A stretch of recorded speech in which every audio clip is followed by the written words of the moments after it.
ವಿಜಯ ಕಾರ್ಯಕ್ರಮಕ್ಕೆ ಮತ್ತೊಮ್ಮೆ ಸ್ವಾಗತ. ಗಣ್ಯ ಅತಿಥಿಗಳು ಚರ್ಚೆ ಮಾಡ್ತಾ ಇದ್ದೆ. ಈಗ ಶಿಕ್ಷಣ ಸಚಿವ ಕಾಗೇರಿ ಅವರು ನಮ್ಮ ಜೊತೆ ದೂರವಾಣಿ ಸಂಪರ್ಕದಲ್ಲಿದ್ದಾರೆ. ಕಾಗೇರಿ ಅವರೇ, ಲಕ್ಷಾಂತರ ವಿದ್ಯಾರ್ಥಿಗಳು ಈಗ ಆತಂಕದಲ್ಲಿದ್ದಾರೆ, ಅವ್ರು ಏನು ಹೇಳ್ತೀರಿ? ಅಲ್ಲ, ನಾನು ಈಗಾಗಲೇ ಇದಕ್ಕೆ ಪ್ರತಿಕ್ರಿಯಿಸಿದ್ದೇನೆ. ಇದೊಂದು ದುರದೃಷ್ಟಕರವಾದಂತ ಘಟನೆ.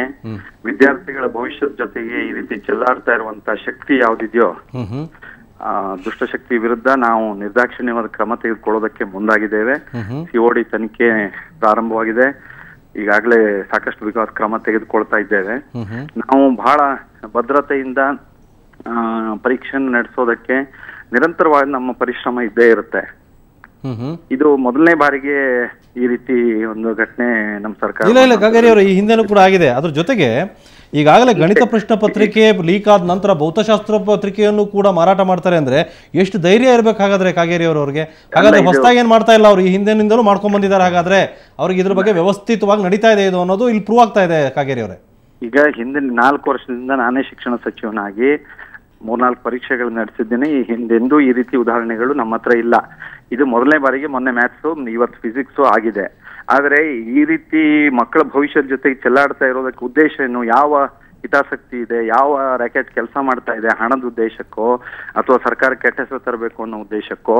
ಯಾವ ಉದ್ದೇಶಕ್ಕೆ ಮಕ್ಕಳ ಭವಿಷ್ಯದ ಜೊತೆಗೆ ಚೆಲ್ಲಾಡ್ತಾ ಇದೆ ಅನ್ನುವಂಥದ್ದು ಬಹಳ ಗಂಭೀರವಾದಂತ ಒಂದು ವಿಷಯ.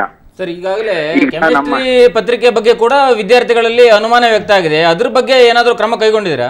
ನಿಶ್ಚಿತವಾಗಿ ಮುಂಜಾಗ್ರತಾ ಕ್ರಮವನ್ನ ಮುಂದೆ ನಡೆಸಬೇಕಾದಂತ ಪರೀಕ್ಷೆಗಳ ವಿಷಯದಲ್ಲಿ ತೆಗೆದುಕೊಂಡಿದ್ದೇವೆ. ಯಾರೋ ಮಕ್ಕಳು, ಪಾಲಕರು ಆತಂಕಗೊಳ್ಳಬೇಕಾಗಿಲ್ಲ. ಮುಂದೆ ಏನೇನು ಪರೀಕ್ಷೆಗಳು ವ್ಯವಸ್ಥಿತವಾಗಿ ನಡೆಸಬೇಕೋ ಅದಕ್ಕೆ ನಾವು ಪೂರ್ವ ಸಿದ್ಧತೆಯನ್ನ ಮಾಡಿದ್ದೇವೆ. ಸರ್, ಈಗೇನು ಸಿಐಡಿ ತನಿಖೆಗೆ ಆರ್ಡರ್ ಮಾಡಿದಿರಿ, ಅದಕ್ಕೇನು ಟೈಮ್ ಲಿಮಿಟ್ ಏನಾದ್ರು ಹಾಕಿದಿರಾ? ಯಾಕೆಂತಂದ್ರೆ ಸಾಕಷ್ಟು ತನಿಖೆಗಳು ಈ ಹಿಂದೆ ನಡೆದಿದೆ, ಅದು ಏನೇನಾಗಿದೆ ಅಂತ ಜನಕ್ಕೆಲ್ಲ ಗೊತ್ತಿದೆ. ಸೊ ಆ ನಿಟ್ಟಿನಲ್ಲಿ ಏನು ಕ್ರಮ ಕೈಗೊಂಡಿದ್ದೀರಿ? ಇಲ್ಲ, ನಾವು ನಮ್ಮ ಅಧಿಕಾರಿಗಳಲ್ಲಿ ನಾವು ಸೂಚಿಸಿದ್ದೇನೆ, ಆದಷ್ಟು ಶೀಘ್ರದಲ್ಲಿ ಇದನ್ನ ನಮಗೆ ಅಪರಾಧಿಗಳು ಯಾರು ಅನ್ನೋದನ್ನ ನಾಡಿನ ಜನತೆಗೆ ಬಹಿರಂಗಪಡಿಸ್ಬೇಕು ಅಂತ ಮತ್ತು ಬಿಗುವಾದ ಕ್ರಮಗಳು ಆಗ್ಬೇಕು ಅಂತ. ಇದು ಈ ಒಂಥರ ಸ್ಮಗ್ಲಿಂಗ್ ಮಾಡ್ದಂಗೆ ಮಾಡಿದ್ದಾರೆ ನಮ್ಮ ಕ್ವಶನ್ ಪೇಪರ್ಗಳನ್ನ. ವಿಶೇಷವಾಗಿ ಸೈನ್ಸ್ ಸಬ್ಜೆಕ್ಟ್ಗಳು ಸ್ಕೋರ್ ಮಾಡೋದಕ್ಕೆ, CET ಎಕ್ಸಾಮು, ಮುಂದೆ ಇಂಜಿನಿಯರಿಂಗ್, ಮೆಡಿಕಲ್ಲು ಅದಕ್ಕೆ ಅನುಕೂಲ ಆಗೋದಕ್ಕೆ ಮತ್ತು ಅದಕ್ಕೆ ಬೇಡಿಕೆಗಳು ಬಹಳ ಇದೆ ಅಂತ ಕಾಣುತ್ತೆ. ಬಹಳ ಹೆಚ್ಚಿನ ಮೌಲ್ಯಕ್ಕೂ ಅದು ಹೋಗ್ತಾ ಇದೆ ಅಂತ ಕಾಣುತ್ತೆ. ಆ ಎಲ್ಲ ಹಿನ್ನೆಲೆಯಲ್ಲಿ ಏನೋ ಮಾಡಿದ್ದಾರೆ. ಆದ್ರೆ ಇದು ಎಲ್ಲೆಲ್ಲಿ ಈ ಕೊರತೆಗಳಾಗಿದೆ ಅನ್ನೋದು ನಮ್ಗೆ ಈ ತನಿಖೆಯಿಂದ ಗೊತ್ತಾಗುತ್ತೆ. ಅದನ್ನ ಫುಲ್ ಪ್ರೂಫ್ ಮಾಡೋದಕ್ಕೆ ಇನ್ನಷ್ಟು ಹೆಚ್ಚು ಬಿಗುವಾದ ಕ್ರಮ ತೆಗೆದುಕೊಳ್ತೀವಿ ನಾವು. ಮನೆ ಕಾಗೇರಿ ಅವರೇ ಹೇಳಿ ಸರ್. Puttanna sir, MLC. ಹೇಳಿ ಪುಟ್ಟಣ್ಣ ಅವರೇ. ಸರ್, ಈಗ ಏನು ಅಂತಂದ್ರೆ ಇದನ್ನ ರಾಜಕೀಕರಣ ಮಾಡ್ಲಿಕ್ಕೆ ನಾನು ಒಪ್ಪೋದಿಲ್ಲ, ನಾನು ಹೋಗೋದಿಲ್ಲ ಆದ್ರೆ ಒಂದೇನು ಅಂದ್ರೆ, ನೀವು ಒಂದು ಮಾತು ಹೇಳಿದ್ರಿ, ಸರ್ಕಾರಕ್ಕೆ ಕೆಟ್ಟ ತರಬೇಕು ಒಂದೊಂದು ಇರ್ಬೋದೇನೋ ಅಂತೇಳಿ. ನಾನು ಹೇಳೋದೇನು ಅಂತಂದ್ರೆ ಅದನ್ನು ಬಯಲ್ಗಳಿರಿ. ಯಾವುದನ್ನು ಕೂಡ ಇದ್ರಲ್ಲಿ ಏನಾಗಿದೆ ಸರ್, ಈಗ ಲೆಕ್ಚರರ್ಸ್ನ ಒಂದಷ್ಟು ಜನ ಐಡೆಂಟಿಫೈ ಮಾಡಿ ನೀವು ಸಸ್ಪೆಂಡ್ ಮಾಡ್ತಿದ್ದು, ನಿಮ್ಮ ಸರ್ಕಾರ ಸಸ್ಪೆಂಡ್ ಮಾಡ್ತಾ ಇದೆ. ಆದರೆ ಮೇಯ್ನ್ ಆಗಿ ಚಿಕ್ಕಬಳ್ಳಾಪುರ ಅಥವಾ ಚಿಂತಾಮಣಿಯವ್ರಿಗೆ ಪೇಪರ್ ಎಲ್ಲಿ ಪ್ರಿಂಟ್ ಆಗ್ತದೆ ಅಂತ ಅವ್ರಿಗೆ ಹೆಂಗ್ ಗೊತ್ತಿರ್ತದೆ? ಇಲ್ಲ, ಇದು ಯಾರಿಗೂ ಗೊತ್ತಿಲ್ಲ, ಪ್ರಿಂಟ್ ಗೊತ್ತಿಲ್ಲ. ಅಂದ್ರೆ ನಾನು ಹೇಳೋದೇನು ಅಂದ್ರೆ PU ಬೋರ್ಡ್ನಿಂದನೇ ಇದು ವ್ಯವಸ್ಥಿತವಾಗಿ ನಡೆದಿದೆ ಅಂತ ಹೇಳಿ. ಅಲ್ಲ, ನಿಶ್ಚಿತವಾಗಿ ಅಲ್ಲಿಂದ ನಡೆದ್ರೆ ಅಲ್ಲಿ ಯಾವುದೇ ಅಧಿಕಾರಿಗಳಿದ್ರು ಸಹ ಅವರನ್ನು ಯಾರನ್ನೂ ಸ್ಪೇರ್ ಮಾಡೋ ಪ್ರಶ್ನೆ ಇಲ್ಲ. ಯಾವುದೇ ಅಧಿಕಾರಿಗಳು ಯಾವುದೇ ಹಂತದಲ್ಲಿ ಅವರು ಲ್ಯಾಪ್ಸಸ್ ಆಗಿದ್ದಿದ್ರು ಸಹ ಅಷ್ಟೇ ಬಿಗುವಾದ ಕ್ರಮ ತೆಗೆದುಕೊಳ್ತೀವಿ. ಇನ್ನೊಂದು ಮೇಲ್ನೋಟಕ್ಕೆ ಕೇಳಿ ಬರ್ತಾ ಇದೆ ಕಾಗೇರಿ, ನಿಮ್ಮನ್ನು ಕ್ಲಿಯರ್ ಮಾಡ್ಕೋತೀನಿ. ಹೇಳಿ. ರಶ್ಮಿ ಮಹೇಶ್ ಅನ್ನೋ ಅಧಿಕಾರಿ ಬಂದ ನಂತರ 10-20 ವರ್ಷಗಳಿಂದ PU ಬೋರ್ಡ್ನಲ್ಲಿ ನೆಲೆಯೂರಿದ ಕೆಲವರನ್ನ ಆಚೆ ಹಾಕ್ತಾ ಇದ್ದಾರೆ. ಅದಕ್ಕಾಗಿ ಅವ್ರನ್ನೇ ಅಲ್ಲಿನ ಎತ್ತಂಗಡಿ ಮಾಡಬೇಕು ಅನ್ನೋ ವ್ಯವಸ್ಥಿತ ಪಿತೂರಿ ಇದು. ನಾಳೆ ಸರ್ಕಾರ ಅವ್ರನ್ನೇ ಎತ್ತಂಗಡಿ ಮಾಡಿದ್ರು ಆಶ್ಚರ್ಯ ಇಲ್ಲ ಅನ್ನೋ ಮಾತುಗಳು ಕೇಳಿ ಬರ್ತಾ ಇದೆ. ಇಲ್ಲ, ರಶ್ಮಿ ಅವರು ಅಲ್ಲಿ ಒಳ್ಳೆ ಕೆಲಸವನ್ನ ಮಾಡ್ತಾ ಇರೋದು ನಾಡಿನ ಜನತೆಗೆ, ನಮ್ಮ ಇಲಾಖೆಯಲ್ಲಿ ಎಲ್ಲರಿಗೂ ಗೊತ್ತಿರುವಂತದ್ದು. ಈಗ ಅಲ್ಲಿ ಆ ರೀತಿ ಒಳ್ಳೆ ಕೆಲಸ ಮಾಡ್ತಾ ಇರೋರಿಗೆ ತೊಂದರೆ ಕೊಡಬೇಕು ಅನ್ನೋ ಉದ್ದೇಶದಿಂದ ಮಾಡಿದ್ದಾರೆ ಅಂತ ನಾನೇನು ಭಾವಿಸ್ಕೊಳ್ಳಲ್ಲ. ಇತ್ತೀಚಿನ ಸರ್ಕಾರದ ಕ್ರಮಗಳು ಹಾಗೆ ಇದೆ. ಮೊನ್ನೆ ಲಾಠಿ ಚಾರ್ಜ್ ಅಲ್ಲಿ ಒದೆ ತಿಂದು ಪೊಲೀಸ್ನವರು ಟ್ರಾನ್ಸ್ಫರ್ ಆದ್ರು. ಈಗ ಒಳ್ಳೆ ಕೆಲಸ ಮಾಡ್ತಾ ಇರೋ ರಶ್ಮಿ ಮಹೇಶ್ ಅವ್ರನ್ನು ಕೂಡ ಕಿತ್ತಾಕ್ಬೋದು ತಾನೆ? ಹಾಗೇನೋ ಆಗಲ್ಲ ತಾನೆ? ಇಲ್ಲ, ಹಾಗೇನು ಮಾಡ್ಬೇಕು ಅನ್ನೋ ಉದ್ದೇಶ ನಮ್ದು ಯಾರ್ದು ಇಲ್ಲ. ನಾವು ಆದ್ರೆ ಇದು ಯಾವುದೋ ನೋಡಿ, ನಾನು ನಿಮ್ಮಲ್ಲಿ ವಿನಂತಿ ಮಾಡ್ಕೊಳ್ತೀನಿ, ಇದು ಯಾವುದೋ ಒಂದು ದುಷ್ಟಶಕ್ತಿ ಕೆಲಸ ಮಾಡ್ತಾ ಇದೆ. ನಾವು ಇದನ್ನ ಒಗ್ಗಟ್ಟಾಗಿ ಇಂಥದ್ದನ್ನ ನಾವು ಸಮರ್ಥವಾಗಿ ಎದುರಿಸೋದಕ್ಕೆ ಮತ್ತೆ ಮೂಲ ಕಂಡು ಹಿಡಿಬೇಕು. ಪುಟ್ಟಣ್ಣ ಅವ್ರು ಬಹಳ ಸರಿಯಾದಂತದ್ದು ಹೇಳಿದ್ರು. ಎಲ್ಲಿ ತಪ್ಪಿದೆ ಅದನ್ನ ಕಂಡು ಹಿಡಿದು ನಾವು ಕ್ರಮ ತೆಗೆದುಕೊಳ್ಬೇಕು. ಟ್ಯೂಷನ್ ಮಾಫಿಯಾನ ತಡೆಗಟ್ಟಕ್ಕೆ ನಿಮ್ ಕೈಲಿ ಯಾಕೆ ಆಗ್ತಾ ಇಲ್ಲ? ಅಲ್ಲ, ಅದು ಒಂದು ಇದೆ ಅನ್ನುವಂಥದ್ದು, ಅದು ಒಂದು ಸಂಶಯ ಇದೆ. ಬಹಳ ದೊಡ್ಡದಾಗೇ ಇದೆ, ಅದು ನಿಮಗೆ ಗೊತ್ತಿದೆ.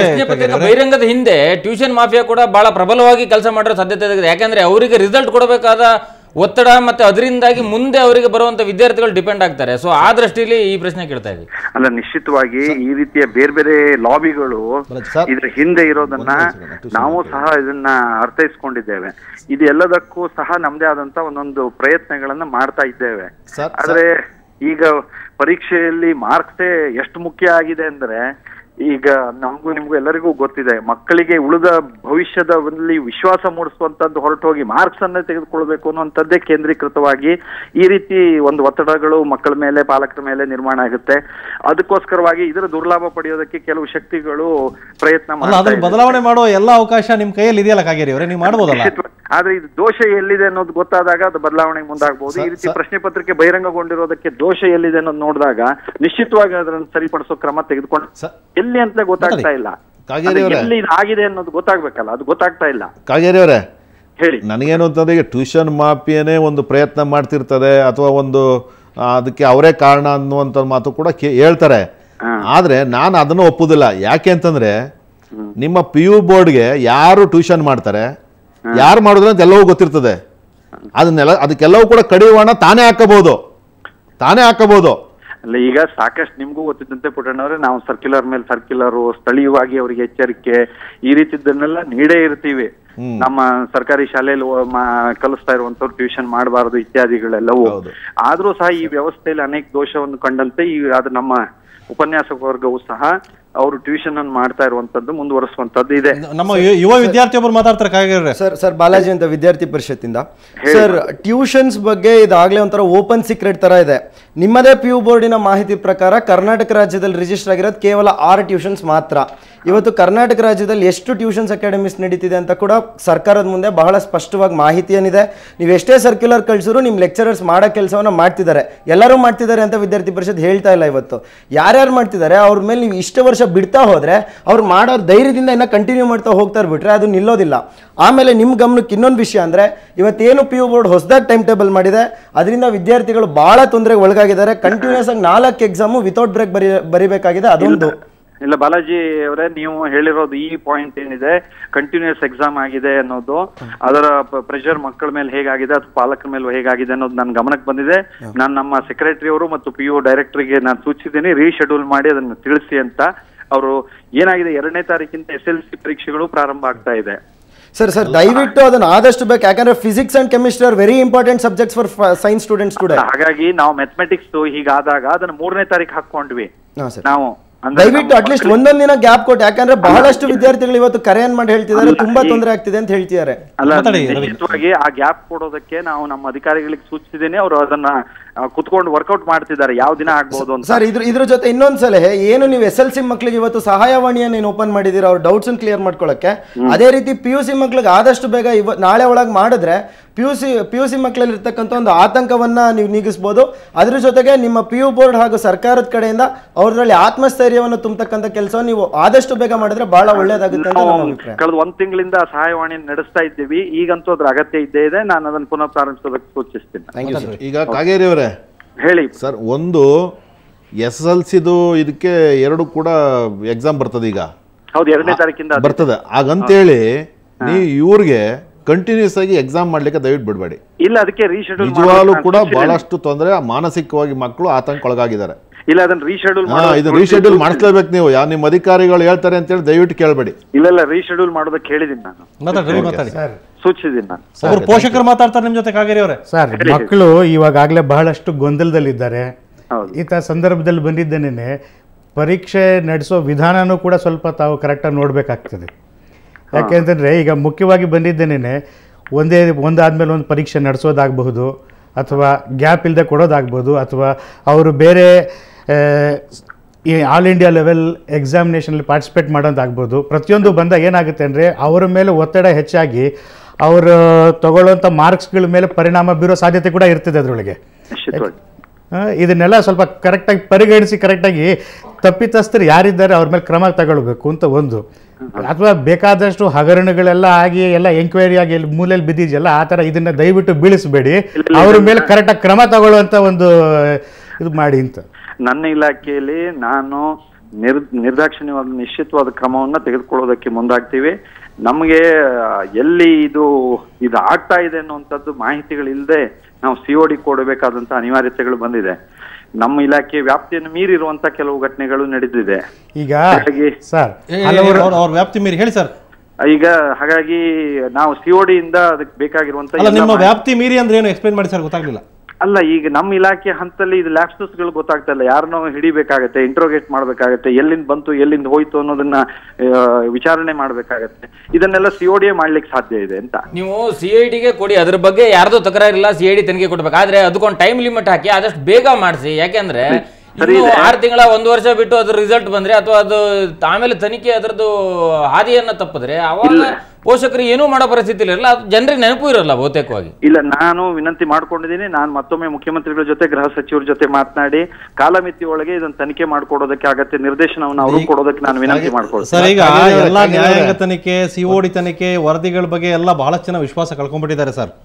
ಆದ್ರೆ ವಿದ್ಯಾರ್ಥಿಗಳಿಗೆ, ನಮ್ಮ ದೇಶದ ಭವಿಷ್ಯ ಸರ್, ಅವರ ಭವಿಷ್ಯಕ್ಕೆ ಅಂಧಕಾರ ಮತ್ತು ಅವರಿಗೆ ಅನ್ಯಾಯ ಆಗಿದೆ. ಈಗ ಅವ್ರಿಗೆ ಮತ್ತೆ ಇನ್ನಷ್ಟು ಅನ್ಯಾಯ ಮಾಡೋ ಪ್ರಯತ್ನ ಆಗಬಾರ್ದು. ಕಾಗೇರಿ ಅವರು ರಾಜ್ಯದ ಜನತೆ ಮುಂದೆ ಮಾತಾಡ್ತಾ ಇದ್ರಿ, ನಮ್ಮ ಜೊತೆ ಪೋಷಕರು, ವಿದ್ಯಾರ್ಥಿಗಳು ಎಲ್ಲರೂ ಇದ್ದಾರೆ. ಅವ್ರ ಮುಂದೆ, ರಾಜ್ಯದ ಜನತೆ ಮುಂದೆ ನೀವು ವಿಶ್ವಾಸ ಮೂಡಿಸೋ ತರ ಒಂದು ಮಾತು ಹೇಳಿ ಸರ್. ಇಲ್ಲಪ್ಪ, ಈ ಸಲ ಖಂಡಿತವಾಗ್ಲೂ COD ತನಿಖೆ ಸರಿಯಾಗಿ ಬರುತ್ತೆ, ನಾವು ತಪ್ಪಿತಸ್ಥರ ವಿರುದ್ಧ ಕ್ರಮ ಕೈಗೊಳ್ತೀವಿ ಅಂತ ಹೇಳಿ. ಅಲ್ಲ, ನಾನು ಬಹಳ ಇದನ್ನ ಬಿಗುವಾಗಿ ಸ್ಪಷ್ಟವಾಗಿ ಹೇಳೋದಕ್ಕೆ ಬಯಸ್ತಾ ಇರೋದು, ನಿರ್ದಾಕ್ಷಿಣ್ಯವಾದ ಕ್ರಮ ತೆಗೆದುಕೊಳ್ತೀವಿ. ಇಂಥ ಘಟನೆಗಳು ಮರುಕಳಿಸೋದಕ್ಕೆ ಯಾವುದೇ ಅವಕಾಶ ಆಗದೆ ಇರುವಂತೆ ಎಚ್ಚರಿಕೆ ವಹಿಸ್ಕೊಳ್ತೀವಿ.